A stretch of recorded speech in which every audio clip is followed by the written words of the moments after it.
Salut! Aujourd'hui, Mara, tenais à vous parler des hommes trans en contexte de périnatalité.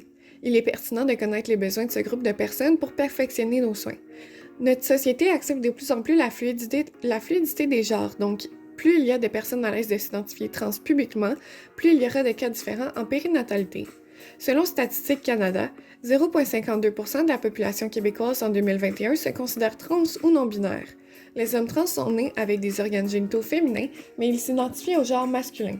Chaque transition est différente avec ou sans chirurgie ou testostérone.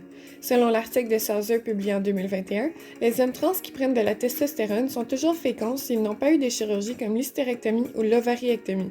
Il mentionne que le taux d'hormones antimullériennes chez les hommes trans qui ont fait 12 mois de testostérone est le même que chez les femmes fertiles. L'hormone AM joue un rôle dans l'ovulation. Ils ont aussi toujours leurs follicules prêts à maturer, alors ils seraient toujours fertiles. Saucer mentionne que la testostérone devrait être cessée jusqu'à ce que les menstruations recommencent si la conception est voulue. Par contre, la testostérone n'est pas une contraception efficace. Selon l'article de Obedin-Malever et Macadon publié en 2015, les considérations médicales des hommes trans en gestation sont sensiblement les mêmes que pour les femmes cis. La différence la plus marquée est l'utilisation de testostérone puisqu'elle aurait un impact sur le développement du fœtus. On recommande alors de la cesser pendant la grossesse.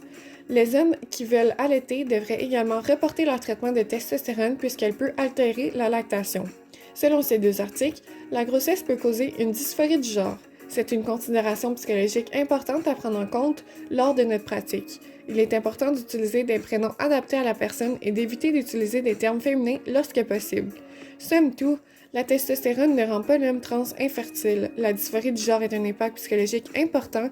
Les besoins médicaux des hommes trans en grossesse sont sensiblement les mêmes que les femmes cis et il est important de personnaliser nos soins.